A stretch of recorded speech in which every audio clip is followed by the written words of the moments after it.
RFM matin 7h40 wér-gu-yaram la ñuy waxtaan ak sunu gan docteur Ousmane Cissé salaamaaleykum.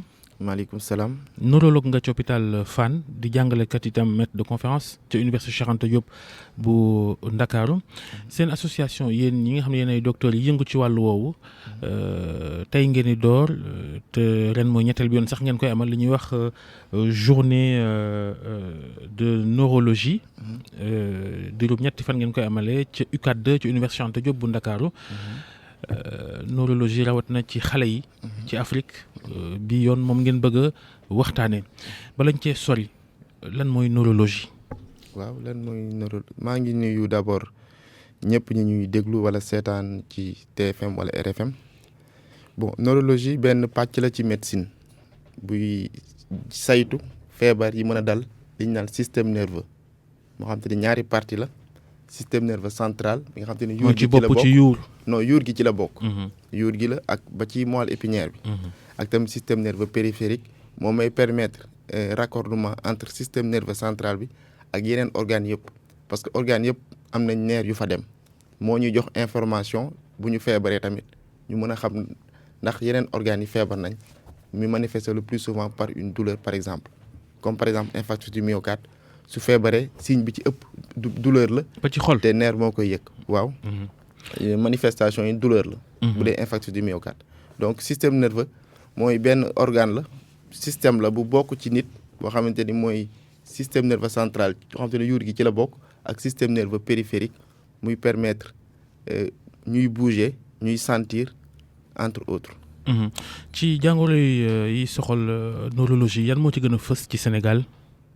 waaw xam dañuy wax journée pédiatrique am na feebar yu gën a fës ci xale yi feebar yi gën a fës ci mag ñi moom AVC la d'habitude mais ci xale yi épilepsie yi bari na fa trop donc mën nañ jàpp ni ci mag ñi AVC moo gën a fës ci xale yi épilepsie bari na fa doole trop.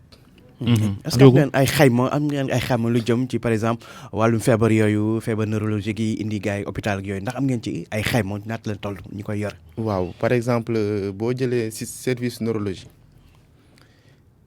ñett ñu fa hospitalisé ñaar ñi AVC moo leen fa andi ñett ñu fa dee kenn ki AVC la pédiatrie ci xale yi dañ ci liggéey en collaboration ak pédiatrie service su pédiatrie Albert Royer te le plus souvent foofu la ñu leen di hospitalisé parce que affaire xale la c'est vrai que neuropédiatrie la mais pédiatrie la d'abord parce que pédiatrie service la boo xamante ni service yëpp a nga fa cardiologie ORL neurologie ñëpp a nga fa presque donc bu ñu demee ci xale yi seen lim bari na mais il faut que ñu rapproché wu ak pédiatrie pour mën a joxe ñoom seen taux d'hospitalisation ak seen taux de décès ak ainsi de suite mais en tout cas consultation yi nga xamante ni professeur Moustapha Ndiaye moo koy def Fann ak Albert Royer muy conseil de neuropédiatrie en moyenne y a 40 cas yu muy xool par jour donc y a 80 malades yu muy xool presque chaque semaine ci cas neuropédiatrie. loolu daal dafa bëri. waaw bari na trop parce que en neurologie examen bi dafa xaw a gudd normalement entre 15 à 20 malades par jour boo ko jëlee normalement sa journée dafa war a jeex donc tu es en train de faire des extras ba des fois nga wàcc 19h 20h ci consultation donc c'est un peu trop. AVC googu nga tudd soxal na ñi ñuy déglu. ndax seetlu gi mooy lim bi dafa takku. mel ni lu yokk ci réew mi. te sax dañ ko daan xalaatee ci mag. waaye léegi mën ngaa bañ a nekk mag doon xale bu góor. AVC lu ko waral. lu bees la wala am déet. waaw bees na beesul après naa ko expliquer lu tax mais il faut nga xam ne liir sax mën naa def AVC xale bi doog a judd. mën def AVC donc ñëpp mën nañ def AVC. léegi problème bi mooy lii koy jox mag ak lii koy jox xale da dul nekk benn certes problème cardiaque yi que nga judduwaale ko mooy cardiopathie yi ñu judduwaale moo koy jox xale ak cardiopathie yi nga xam ne da nga dem ba nekk mag mu dal la nga xam te ni tension moo nekk ci ginnaaw moo koy jox mag mais à côté de ñaar yooyu am na lu ñuy wax artériopathie mooy problème artère yi loolu da koy jox mag léegi am na problème ñu wax hémopathie. luy artère ci wolof mooy sidit. waaw sidit mooy sidit bi yóbbu deret dafa am sidit bi yóbbu am sidit bi delloo si ci xol bi donc sidit bi koy yóbbu ci cerveau bi su amee problème bu fattoo rek deret ji dootul egg normalement donc day joxe AVC. léegi à côté de ça ci xale leneen li ko mën a joxe mooy hémopathie ay anémie yu sévère ay drépanocytose yooyu mën nañ dem ba joxe AVC. léegi nag cardiopathie en plus nga judduwaale ko ci xale mën na nekk en rapport avec une infection te infection yi le plus souvent sont maltraitées lu mel ni rhumatisme articulaire aigu suñ ko traité wul bu baax day dem jàpp xol bi léegi joxe benn cardiopathie boo xam te ni plus tard mooy joxe AVC. donc ci tënk mag cardiopathie moo ko koy jox ak artériopathie le plus souvent xale cardiopathie ak hémopathie.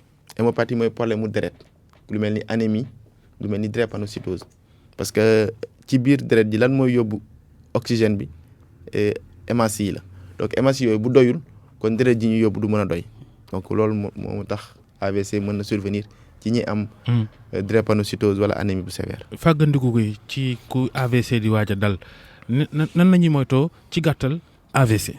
bon ni ñu koy moytoo d'abord comme que xam nañ causes yi moytu causes yi la nañ jël ñi nekk mag avant ñuy wax ñi nekk xale parce que neuropédiatrie mooy affaire congrès bi ñi nekk mag liy joxe problème mu xol ak liy joxe problème mu artère mi ngi jógee ci ñetti élément mooy tension mooy diabète mooy cholestérol ñett yooyu am na yeneen ñett yu nekkaat ci seen ginnaaw mooy li ñuy dundee wala ñeent sax mooy ñàkk sport tàggat yaram lekk lu bari suukar lekk lu bari diw lekk lu bari xorom donc yooyu mooy nekk ci ginnaaw tension diabète ak cholestérol yooyu nekk ci ginnaaw problème mu cardiaque ak problème mu artère yi nga xam te ne ñooy dem ba joxe AVC ci mag donc bu ñu éviter ca njëlbeen ga li ñuy lekk ñu xoolaat ko def sport dinañ éviter cascade boobu bi egg ci AVC.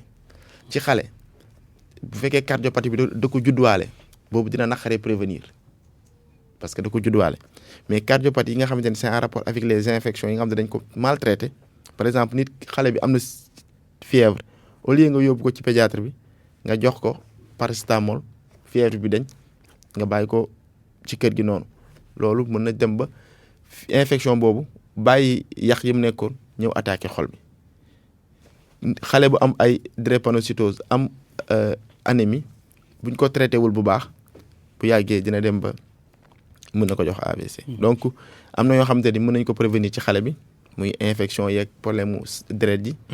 am na yoo xamante ni ci mag ji la mais ci njëlbeen ga lañ koy prévenir. bala maa bàyyiwaat Ndiogou dañuy des ci li nga wax ni moom la ñu war a jëfandikoo ci ñam. moytu xorom moytu suukar. moytu diw. fii ci Sénégal dafa am ñu jàpp ni lekk gu sell dafa aajowoo ci poos bu diis ak poos bu diisul est-ce que loolu am na. waaw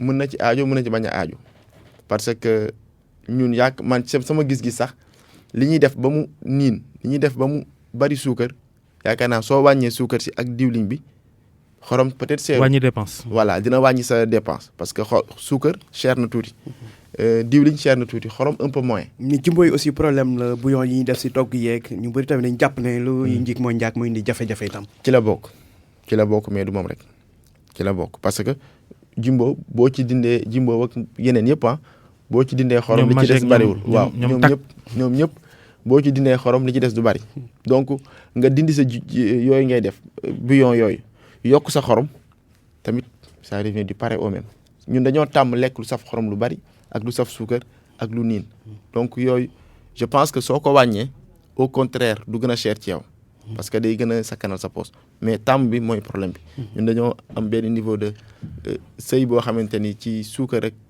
xorom ak diwliñ il faut que ñu wàññi ko te bu ñu ko wàññee je pense que ci poche su nit ki dina si am effet positif. sànq yaa ngi wax si xale yi ni li leen di gën a dal mooy épilepsie ba ñu bëri sax dañ ciy faat lan moo waral ba épilepsie takkoon noonu xale yi ba di leen di faat. voilà question boobu c'est intéressant mooy say. voilà li tax mu fréquent ci xale yi cause yi la moo tax li koy joxe ci xale grossesse ba accouchement ba tout tànk bi foofu day nekk zone à risque parce que bu fekkee ni grossesse bi déroulé wul normalement am na ay feebar yu ñu gis ci ñu waroon a seet ci yaay ji ci consultation prénatale yi defuñu ko kon yooyu mën a dem ba retentir ci xale bi di ko crise loo après beneen bi moment bi xale bi di judd su fekkee ne deful woon consultation prénatale yooyu foofu la ñuy xamee ni c'est important pour ñu insister ci consultation yi parce que bu ñu koy def normalement mën nañu xam ni kii dañ ko war a césarienne bu ñu ko waree césarienne day tax complication yi nga xamante ni moment accouchement bi mënta nekk parce que bu ñuy jéem a génn xale bi mënta nekk xale baa ngi souffrir kon bu ñu doon def consultation yi avant danañ xam ni kii mënta jaar ci suuf il faut ñu césarienne yaay ji kon avant muy egsi xam nañ li muy def mais d'habitude da ngay ñëw ci sage-femme bi mu commencé accouchement bi dem ba ci biir jàllul ñu woo gynécologue bi mais temps bi gynécologue bi di ñëw xale bi ngi souffrir te cerveau mooy li nga xam ne dafa sensible cerveau dafa soxla suukar su bari dafa soxla oxygène te amu ci réserve amul réserve ñaar yooyu donc il suffit que mu commencé ci am li koy fournir mooy artères yi fourniratul normalement rek souffrance cerveau bi day am donc su fekkee ni grossesse bi am nay feebar yu nekkoon ci yaay ji yu ñu traité wul mën na retentir ci xale bi su fekkee pendant accouchement bi demeewul ni mu war a demee ba xale bi di ci souffrir mën na andi problème su fekkee judd na aussi ba pare mais di daanu mooy traumatisme di ko faral di dal parce que xale yi boo leen surveillé wul ci kaw la leen teg wala kaw fauteuil yi dañuy daanu donc traumatisme yooyu bu yàggee aussi mën a dem ba jox ko muy dem bay crise donc yooyu ak dóor ci bopp ak yooyu. waaw traumatisme moom lu mu mënti nekk. même secoué sax xale. jël ko di ko. secoué nii waaw mooy ni ñuy def noonu. loolu rek mën a dem ba il faut que xale yi di leen. waaw di leen gësam. waaw loolu rek mën a dem ba joxe ñax syndrome bébé secoué donc lépp lu mën a traumatiser xale rek. ñàkk xam li mu waral bëri na. waaw. mën na ni sax parce que hématome lay andi après mën a jaar foofu di ko crise loo donc pour gàttal grossesse bi dañ ko war a def suivre normalement accouchement bi ci grossesse bi lay dépendre parce que am na yoo xam ne bu ñu ko gisee ci grossesse bi xam nañ ni kii mënul def accouchement par voie basse donc dañ koy def césarienne donc am na complication yu jéem a xëcc xale bi di andi dinañ ko éviter xale bi su juddoo aussi traumatisme yi ak infection yi mën a joxe problème cardiaque mais aussi mën na ba crise loola donc yooyu bu ñu ko éviter am na yoo xam ne nag c'est plus difficile à éviter mooy ñi nga xamante ne dañoo am problème génétique judduwaale ko mu leen di crise loo yooyu dinañ ko peut-être constater après day soxla suivi mais ce qui est sûr que yooyu ma wax suñ ko éviter mën nañu éviter presque 75% des crises chez l'enfant. Et ça c'est pas négligeable. seen congrès bi di seen journée neurologie yi ngeen amal li ko dalee tey jàpp gannaaw ëllëg. di ngeen ci waxtaanee seen liggéey. ak anam yi ngeen di liggéeyee. boo jëlee lu ci mel ni li ñuy waxtaanee docteur yi war a yittewoo neurologie ci xale yi di. pédiatrie yi bëriwul ci Sénégal. ñaar képp la foog na. waaw actuellement ñaar la. ñaari pédiatre ci Sénégal. waaw loolu moom nu mu demee. waaw xam nga problème de spécialisation la ak sous spécialisation médecine soo paree sa formation générale ba pare yow yaay xool li la neex nga def ko donc amul kenn ku la mën a contraindre nga def lii wala lee mais état am na moyen yoo xam te ni bu ko tegee peut-être. dina fexe ba gën la xiirtal ci yoon bii parce que état xam na fi mu manqué ay spécialistes xam na fi nga xamante ne xaw na ko doyale donc bu xoolee fi mu manqué mu gën a par exemple bourse wala yeneen moyen de motivation pour nit ñi dem foofu je pense que ce serait bien mais aussi am na ñeneen ñuy formé wu pour l'instant mais là moom on est que 2 pour tout le Sénégal là c'est li nga wax dëgg la c'est manque criard la moom. du façon neurologie la de façon générale. du Sénégal rek ndax li ñuy wax Afrique sud du Sahara neuropédiatrie boo leen xaymaa weesuñu fukk xanaa wala ca lay yem. waaw lu tax yéen ñi nga xam ne yéenay jàng wàllu docteur war a tànn seen spécialisation itam lu tax gaa ñi bu ñuy jàng tànnuñu neuropédiatrie.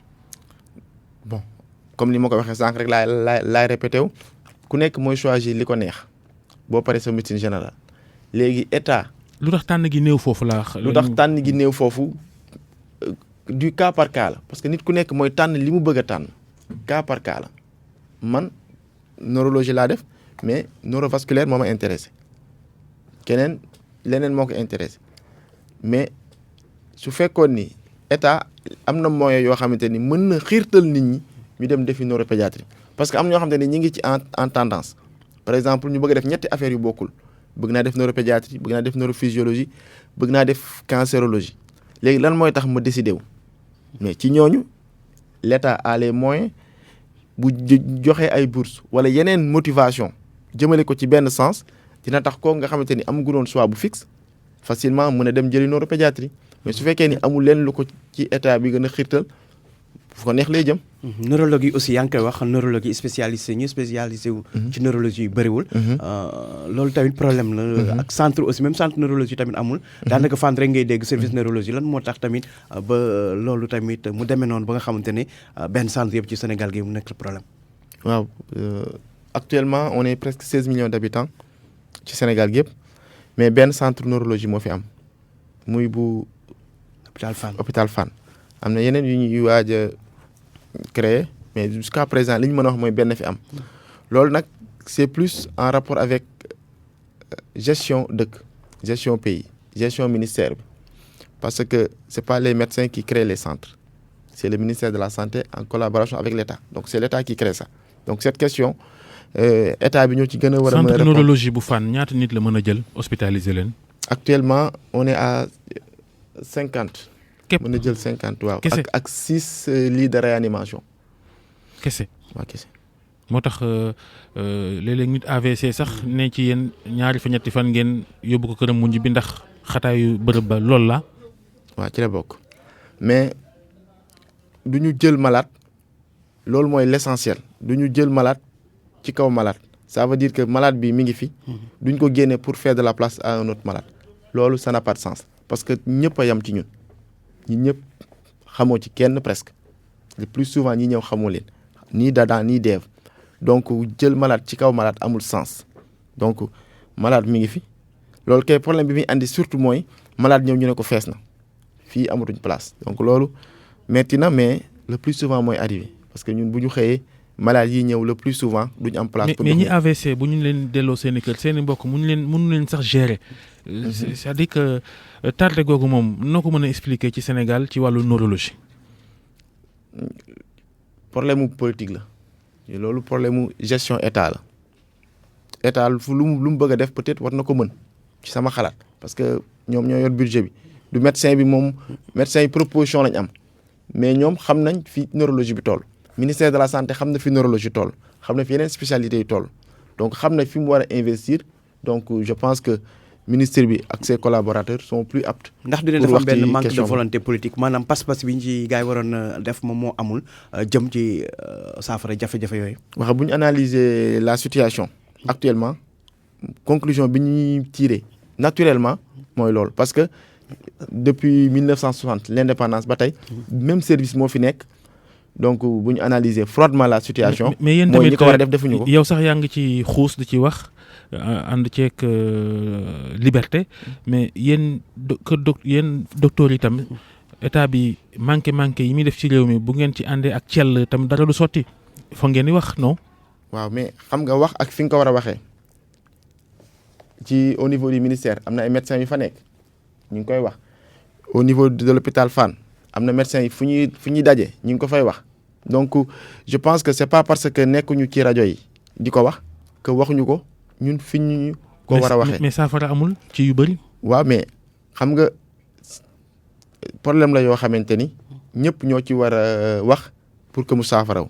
jërëjëf docteur Ousmane Cissé neurologue ca hôpital Fann jàngalekat Université Cheikh Anta Diop ñu fàttali ni tey yéen association sénégalaise de neurologie di docteur yi yëngu ci wàllu neurologie yéenay amal seeni journée ñetti fan la tey lay door jeex gannaaw ëllëg ren mooy ñetteel bi yoon ngeen koy amal nag ca Université Cheikh Anta Diop ci fi ñuy wax UCAD jaa ngi jëf mbokk yi yéen doog jàmm ëllëg incha allah géneen ak RFM matin.